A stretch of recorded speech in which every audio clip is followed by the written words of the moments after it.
Hey everyone, it's Angelique, also known as the Light. Welcome to my channel. Please stop what you're doing, click like on this video, share this video, subscribe, stay a while. You would not regret it if you like spiritual videos, spiritual experience videos, zodiac videos, chosen one videos, and I got some narcissistic awareness videos as well on this channel.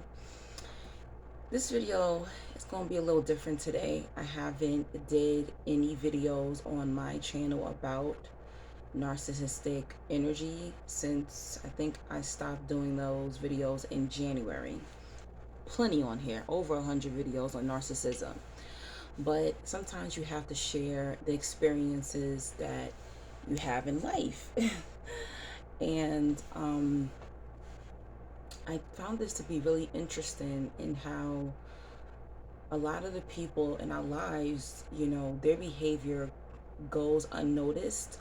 Or I think because we think people are cool, we get along with them, we think that they're safe, we think, we believe their mask.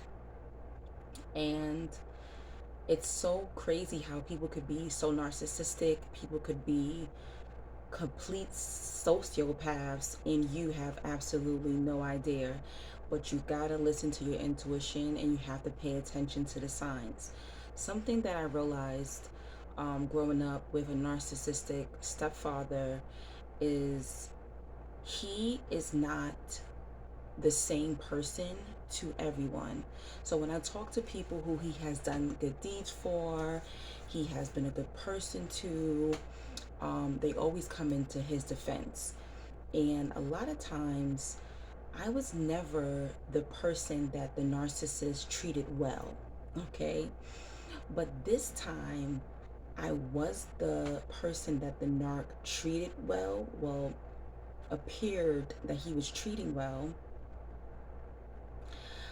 and treating other women like trash, like really abusing these individuals.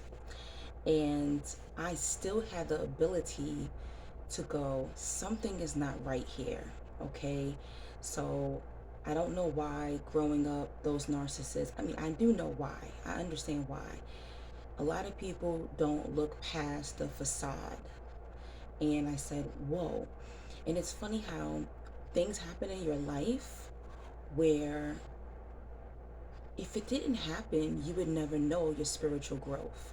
So a lot of you would be like, why do I keep attracting this person? Or you attract a person the type of person that you used to attract years ago, and then suddenly somebody pops up in your life and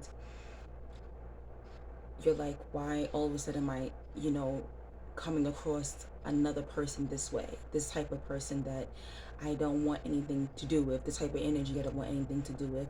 And a lot of times it could be the universe testing you. Let's see your skills. Let's see your spiritual skills. Let's see how much you've grown. Let's see if you're going to be able to say no. And that happens a lot of times with friends and family, triggering you emotionally to see if you're going to take the bait. And that also happened to me as well. I'm going to talk about that. I'm going to fit that in this video as well. And I've just been having a supernatural year. It's crazy. And I'm learning so much about myself, having a supernatural year.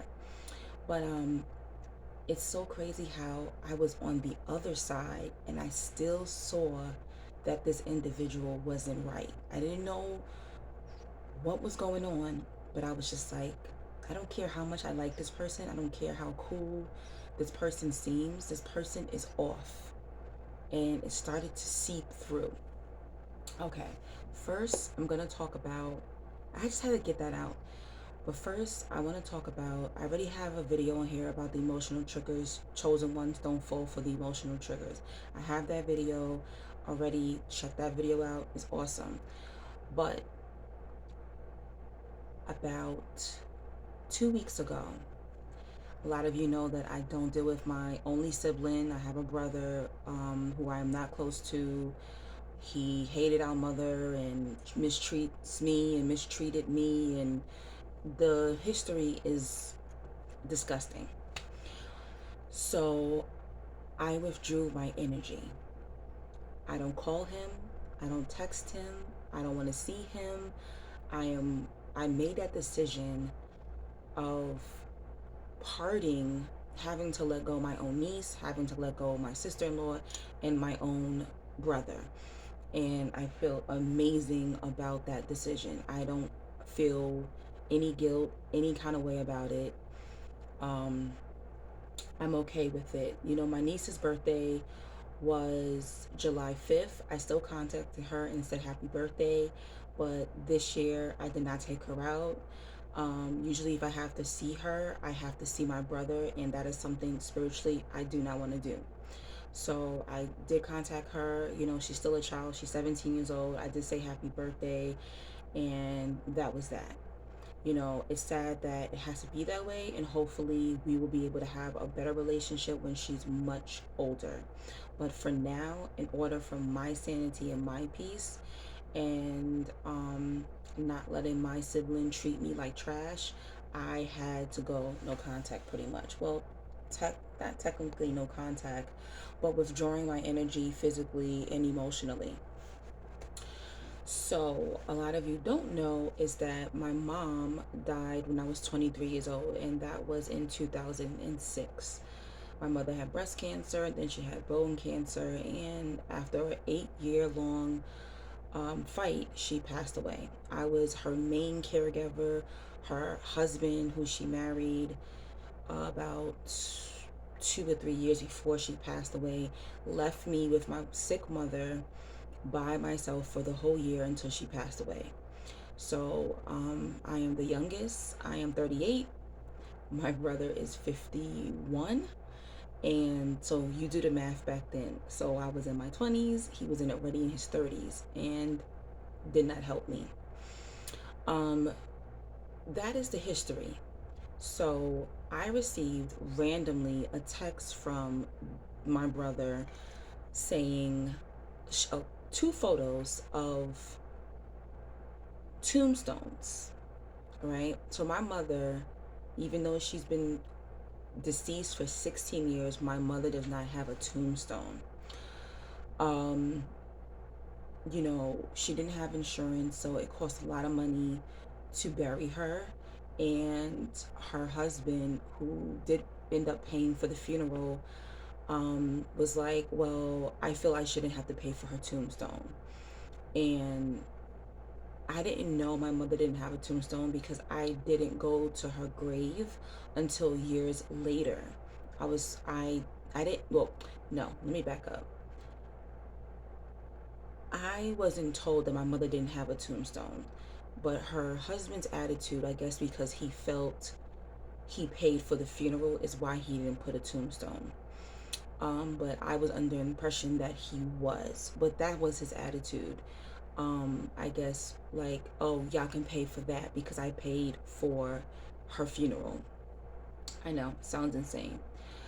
Um, I have not spoken to her husband I have not spoken to her husband in 16 years. Since my mother passed, I have not seen her husband or spoken to him. So a few years ago, I did have the money. I shouldn't have been petty, and I should have just went ahead and paid the 3 or 4 grand that it was for my mother to get a tombstone. And I did it because I felt like my brother and I should split the cost. I went to him. I said, hey, let's get this really nice one. It's like 4 grand. I'll pay 2 grand. You pay 2 grand. He said, yeah, no problem. Months went by. He didn't give me the money. So 2 weeks ago, July 3rd, actually, I get a text message from him with two photos of, as if it could be my mother's tombstone. So it's like an example that you go online on a website and you put the photo and you put what you want to write on the tombstone.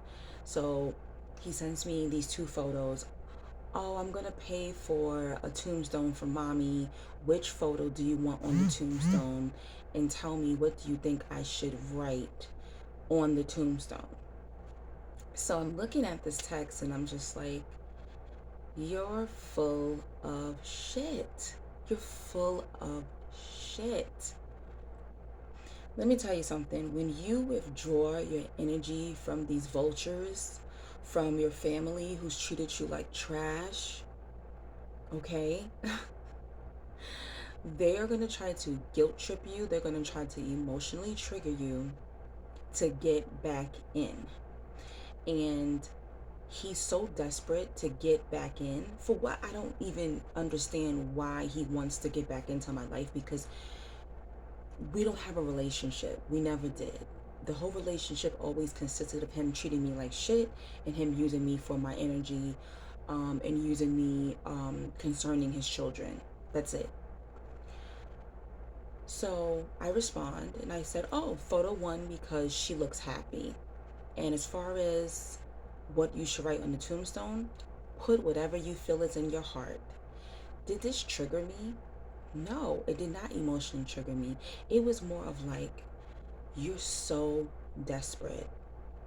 You're so desperate that you're using your dead mama to try to get to me. This is going to happen, guys. See, they know the old you. They don't know the new you. The old triggers you had, it doesn't work. It doesn't work in this dimension. And he kept talking, oh yeah, I'm gonna have to call on this day and do this and do that, and trying to have a conversation with me. I didn't respond. That's it. I did not even continue the conversation. There's nothing to talk about. Go ahead, put the tombstone on your mama's grave, because you didn't take care of her while she was alive. You didn't want a relationship with her. You didn't want to heal. You didn't want to acknowledge her, help her. You didn't even want to pick her up from her chemotherapy. So you must be living with guilt in your 50s that you treated your mama like trash when she was dying of cancer.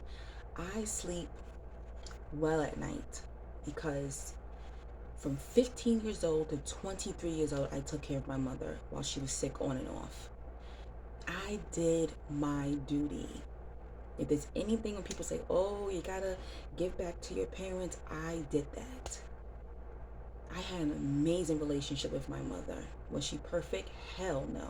She made a whole lot of mistakes that impacted my life and impacts me to this day. But I can sleep well at night, and I can leave this earth knowing I was an amazing daughter, a loving daughter. I did my daughter duties. Don't let these people, these family members, these exes, these ex-friends try to guilt trip you, try to trigger you, emotionally trigger you. They're gonna be so low to even use death just to get next to you. But they don't know the new you. They think their little sneaky, nasty, evil tactics are gonna work on you, and they're not gonna work this time. I haven't heard from him since. It's what? July 23rd, I think. 20 days later, I haven't heard from him. Because you know why? He's full of shit. That story is over with. I just had to share that. But this story I also want to tell is pay attention to your intuition. Don't sleep on your intuition. Even when you feel like this individual is someone who you admire, like, want to be like, I don't know, attracted to, or whatever the case is. So I had this male friend who I've known for a couple of years, but we don't hang out much. You know how you have like, I don't even want to say he's a friend. I would say more like an associate. And when I think about it, most of our conversation, it was never like trying to like get to know each other or anything deep. We never had any like deep conversations or anything like that. It was more of like this male friend kind of like taking from me spiritually, always asking, hey, what kind of business move should I do next? Asking me questions about myself, and kind of like I always felt like he was just absorbing me and my energy. And he even did a couple of things in his life that I did right after, basically. And I pay attention to that. I pay attention. Not that you can't inspire friends, but when they're trying to do they didn't have any interest in it at all. You can sense that it's not a passion for them. They don't have the talent for it, but they, because they see you doing it, they want to do it. Pretty much. They can suck at it, but because you're doing it, they want to do it. It's a difference. I mean, I've had friends see me do something and they went ahead and did it and they were very successful at it.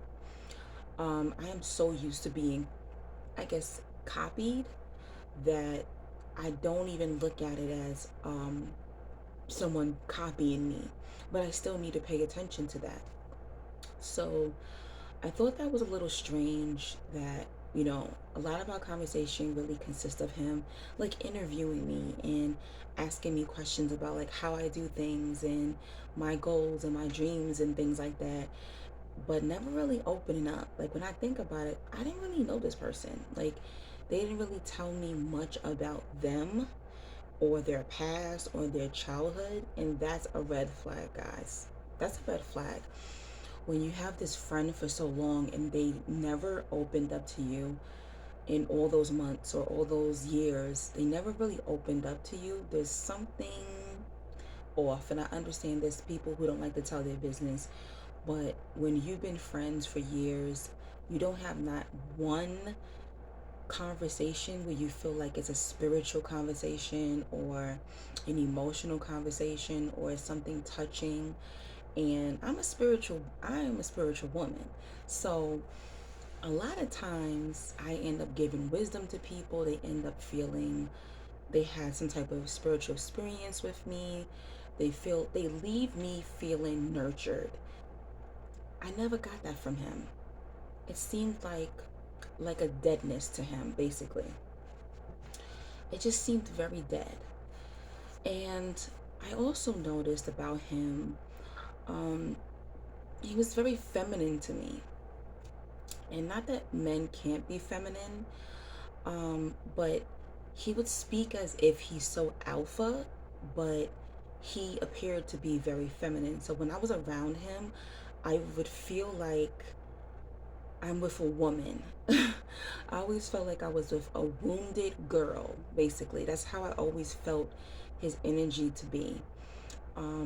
I remember we were like walking down the street once and he was walking on the opposite side. So most men who like grew up with their fathers or grew up around men or just they're gentlemen, they know like to walk on the outside of the sidewalk nearest to the street, because it's not just, oh, if a car um a car jumps the curb, it hits him first. It's not just that, but it's a sign of a protection stance. So he was walking on my left hand side and I said, why are you on that side? And it doesn't matter. It could be your cousin, it could be your best male friend. It does not matter. A man is a man, right? He could be gay, okay? Even my gay male friends in the past have literally, it doesn't matter how feminine they were, they took the role of a man when they're with me. Especially when you're with a woman who's feminine, like myself, who's a divine feminine. Automatically, if you're truly a masculine man or you're alpha, like you're claiming to be, you automatically have this urge to step in and be that protector. So he was on my left side. I was like, what are you doing on that side? You need to walk on this side. And it started to make me a little uncomfortable because like older men like in the street was looking at us and just shaking their head. And not that we should care about what other people think in public, but it was starting to make, the energy was making me uncomfortable. So I was like, you need to be on that side. He was like, I never heard that before. I was like, didn't you say your father raised you? He was like, yeah, but my parents got divorced. And I was just like, oh, okay. But it was just so weird. It was like little things like that. So I said to him, he wanted to hang out with me, right? And even my female friends are like this. If I tell you, look, I ain't got it, I don't have it financially, your friend's gonna say, oh, don't worry, I really want to go, I'll pay. He did not do that at all. So I thought that was very weird. Like when we went out to eat, I had to tell him like, listen, you as a man, invited me out. Like, can you pay for this food? You know what I'm saying? Like, why do I have to tell you to pay for my food that was $10? Crazy, insane. To me, that's not a man who like cares for a woman. So it was like these little weird things. Then we started having a conversation about the women that he dates. And I started thinking back to like all the stories and stuff like that, through time as we've been friends, associates, that every story ends with like, this bitch is crazy. Yeah, this girl is on me. She wants my baby. And I'm just like, I never heard him talk about like a woman, like, oh, I love this woman and she's nice, and or I want to get married. I never heard him speak loving words about a woman. Doesn't matter what race she is, but I never heard him speak about women in a loving way. It was always, she's a bitch, she's this, she's that, like, women ain't this. And I'm just like, hmm. So he was telling me a story about how two women he was seeing at work found out, and like they ganged up on him. And I was just like, well, can you really comprehend, like, that was tacky that you did that? um there's so many other places where you could be dating women than at work, and it's making sense to me now, because he said he got fired for something else. And I'm just like, no, I think he got fired because he was fraternizing with coworkers, and they probably went to HR. Like, insane, insane. So listen to your friend's story. See if it adds up. See if it makes sense. See if the math is mathing. And the math was never mathing. But you don't notice these things even with your friends because they cool. Y'all get along. But I started to pay attention to the details, right? I started paying attention to the details. And I told him to his face, like, I broke down. I was just like, no, you were wrong in that situation. Every story is some girl stalking me, some girl popped up on me, and I'm just like, nah, nah. And even if that is happening, what kind of women, who are you that you're attracting these individuals? Something ain't right. So I noticed all of these habits and different things about him and stuff. Like, I also noticed, like, if we hang out and we part and it's late, he won't even text me and say, hey, did you make it home safely? That is a shitty person. I'm sorry. And you're not drinking, you're not drunk. He doesn't drink. Like, you didn't even check to see if I got home safely. But as a woman, I'm checking to see if you're good. Listen, it was just too many red flags. And I was like, it's giving narcissist. This dude's a narc. This dude's a narc. And I just started to withdraw from him. I just stopped answering his texts, stopped answering his calls. I didn't block him, but I just started to withdraw my energy from him. And this week, on a lovely Tuesday afternoon, right? Something tells me to check my DM. Something tells me to check my DM. And I noticed that I have a message from somebody who I'm not following and they're not following me.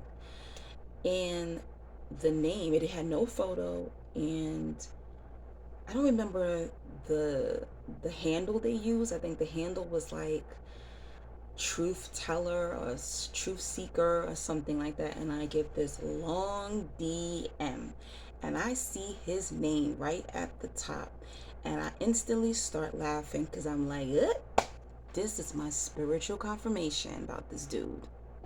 And keep in mind, this is just a friend. Nothing has ever happened between me and this individual. We're only platonic friends. Clearly, in the message is a woman. This woman goes in and says, I don't know if you know this guy, but I think that he's a sex addict. I think that he's a narcissist. I have found 5 other women and myself, including myself, that had been staying with him temporarily, all sleeping with him, and he is able to call all of us, pop up on us, and have telling us that we're all his girlfriend and we have all found out about each other. And I'm looking at and I'm laughing, and she's going in talking about how abusive he is, how he talks down to her, and just going through his tactics basically. And I replied, and I told her, I said, him and I, because she was like, I don't know.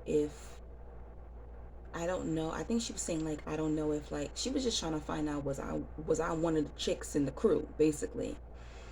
And like, I don't know if you know him that well or this and that. But I replied to her and I said, him and I have been platonic friends. Nothing romantic has ever happened between him and I. And go no contact. Protect yourself spiritually, and blessings to you all. That's what I said. And she was like, thank you so much. I did not contact him and let him know that I received that, because that wasn't for him to know that I know. But I screenshot it, because if the next time he contacts me and he asks me why we're not friends anymore, why don't you answer my calls, why we not why we not cool no more, I'm gonna send him that screenshot and say, I cannot be friends with a man that treats women like this. Don't cover up for your uncles, your cousins, your friends, and the same thing for you guys who are friends with these women. Don't be friends with these narcissistic chicks who mistreat men. Pay attention. Listen to the conversations that your friends are having about their lovers. That's going to show you. Pay attention how this woman emasculates the men she dates, but she cool with you. Eventually they show signs of how they feel about the opposite sex. And this happens with gay men and women as well. Pay attention to how they talk about their lovers, their, spouses. Pay attention. They're not good people. They're not good people. They treat certain people nice to keep their character and to keep their false mask alive, but they're really trash. Okay? I love when God does this. I love it. I love it. I got my confirmation. I know this dude is trash and he will not have access to me as his friend. Be safe out there, guys. Be safe out there. People want access to your energy because we have a good energy. We're not out here trying to harm people. We're out here being honest, and people want access to that because darkness loves to be around light, but only to drain and destroy. Don't forget to get those donations in. If you need a phone booking session with me, feel free to click the links below in the comment section or in the description bar. You make your payment, or you can email me, find out the time and date that I'm available. You make your payment, leave your phone number, and I call you. That's how it works. All that information is below. You need to donate to me as well. I do have PayPal, but remember, you pay extra fees with PayPal. I have Zelle and I have Cash App as well. All that information is always in the description bar and in the comment section. Have an amazing weekend, an amazing week, an amazing rest of July, and happy Leo season. Yes, I'm a Leo. I'm born August 15th, and I'm so happy for this new energy because Cancer energy was crazy. So thankful for Leo energy, and happy birthday to all the July Leos and all the August Leos. I might do maybe a picnic or brunch with you guys. I would want a small group of you guys to meet up for my birthday next month, but we'll figure it out. I'll definitely be talking to y'all in the community section. And if you don't see it, you can email me to find out what I'm going to put together. Because there's a couple of you guys that live in New York. I live in New York. And we can definitely meet up. All right. Be safe out there. and blessings to you. Talk to you soon, guys.